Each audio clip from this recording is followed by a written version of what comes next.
Hey guys, what's going on? It's Rush Hour here. Welcome back to part 2 of the survival mode Overwatch solo gameplay. You are witnessing me going 25 plus in the survival mode, and right now I'm trying to be a little bit on the quiet side because it is 1:20 a.m.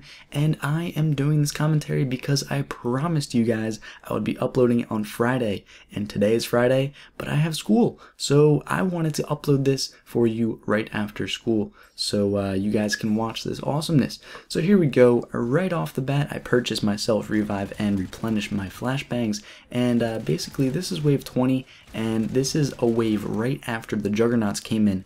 And if you guys don't know, a little tip about survival mode is that after every wave with Juggernauts, there will be less infantry. However, the infantry will be a little bit more stronger, and they will be more accurate, more powerful.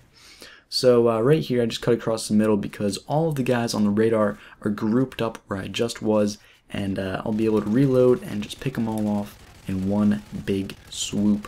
And so here we go.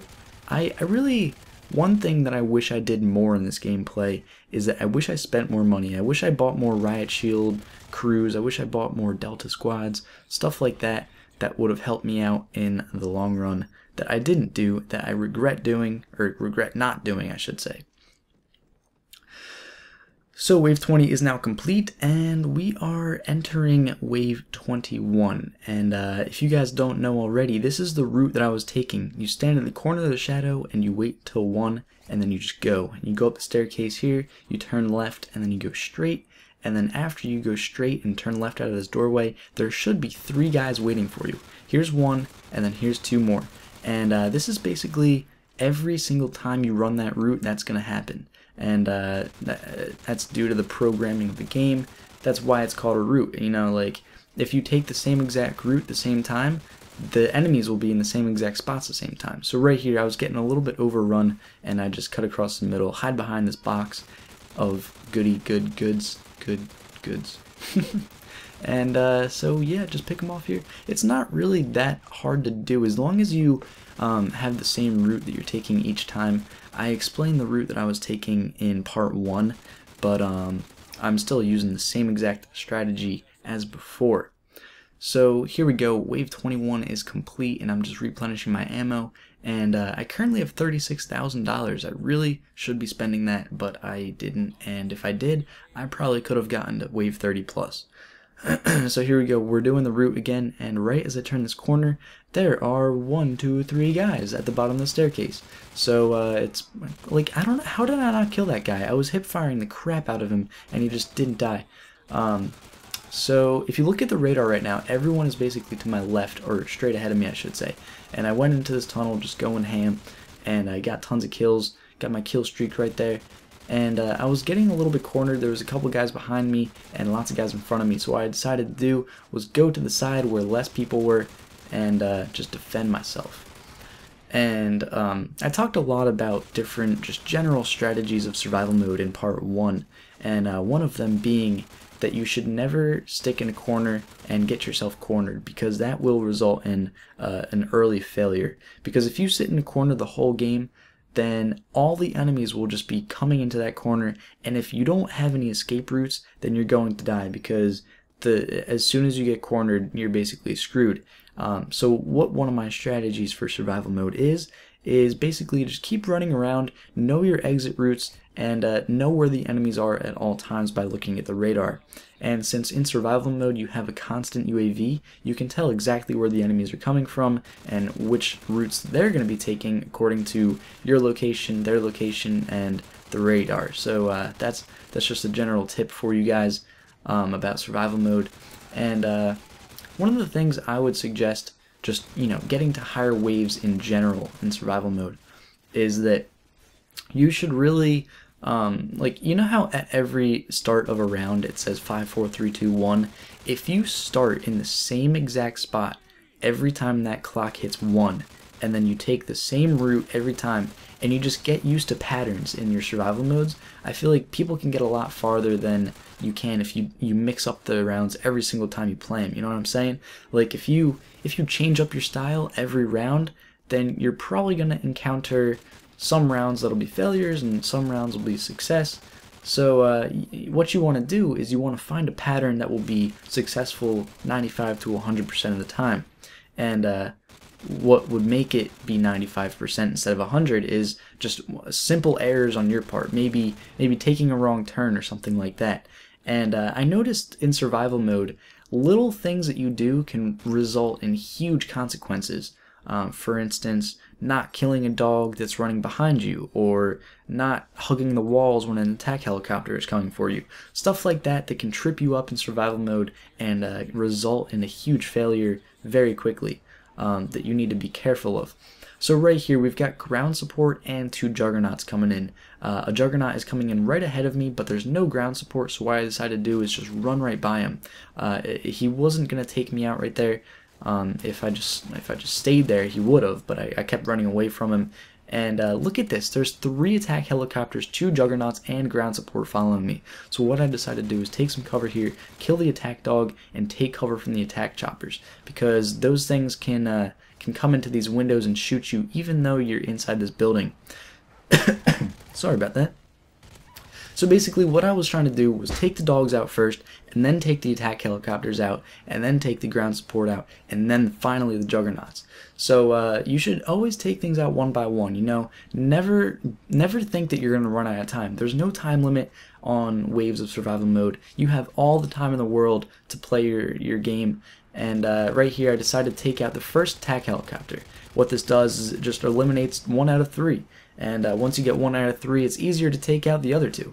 So right here there's infantry and juggernauts following me, and what I did is I just flashed that hallway, reloaded my guns, and flashed them again so I could eventually escape out this door.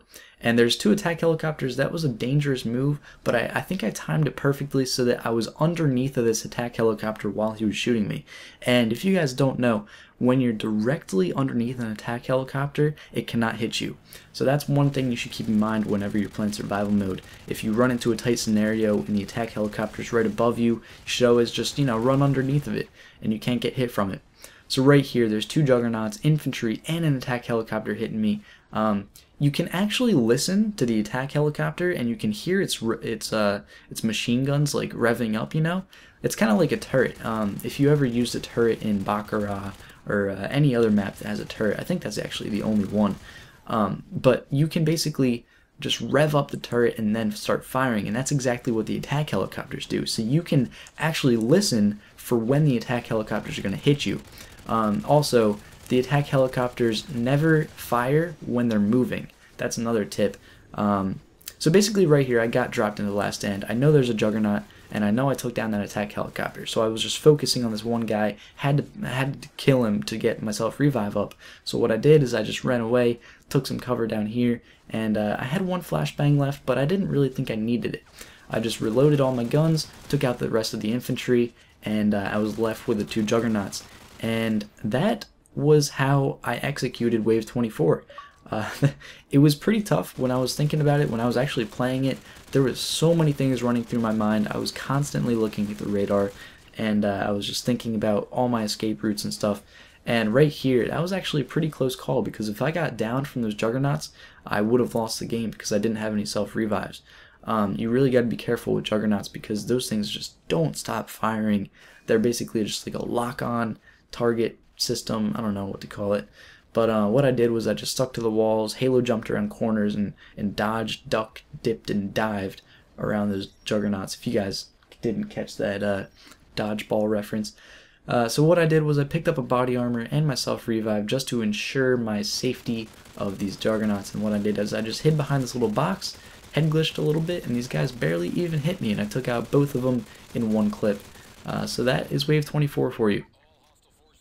Now, moving into Wave 25, this is where it starts to get pretty intense. Like I said before, after each Juggernaut wave, the infantry on the ground get re-upped in armor, they get more powerful, they get more accurate, and they get stronger. So, even though there's less infantry in the rounds after the Juggernauts, you're still going to have a tough time because it's kind of like balancing out in a way. Like, they give you less infantry, but the infantry are more powerful. So it's kind of like, would you rather have a superpower that makes you run faster but makes you, I don't know where I'm going with that. But what I'm trying to say is they balance it out for you after the waves of Juggernaut. I always find that the waves after Juggernauts are a little bit easier than the actual Juggernaut waves, which is kind of cool because it kind of gives you a break after you deal with those Juggernauts and all those attack helicopters. So right here, if you look at the radar, look at all those red dots in front of me. I basically just tried taking them out in this middle path, but you know, guys are throwing grenades at me, dogs are chasing me from behind. I really need to get out of there. So what I did is I just, you know, kept hiding behind the barricades. That's really what you should be doing in all survival modes. They just kept grouping up right here. It was pretty good, so I just decided to push up more, hide behind this other box, actually scratch that, went over here to the guys that were flanking around, picked those guys off, and then just went ham. That's basically enough for this one. So another thing I wanted to talk about, I'm just going to let this wave finish without talking about it anymore. One thing I wanted to talk about is the survival mode series that I want to introduce. Well, I already introduced it, but I haven't really done anything with it yet. Is the Wave 30 survival mode series, or Wave 30 plus survival mode series, I should say. And what I'm going to be doing is playing every single map and trying to get Wave 30 plus with a partner doing live commentaries. So if you guys are interested in playing survival mode with me and you think you can get to 30 plus in every map, let me know. Comment below what your gamer tag is and if you want to play. So I think that'd be pretty cool. Just let me know about it, and yeah, that's about it. So Wave 26, here we go. As you guys can probably see, this video is coming to an end. I'm just going to let you know right now, I did lose on this round, but one thing is kind of weird. I didn't really look back on how I lost. This is actually the first time looking at how I lost this game. So right here, I ran to the middle because I wanted to group them all up and take cover. So what I did was I stood behind here, you know, I got into self-revive, and I picked off that guy, and I ran out of self-revive after I revived myself right there.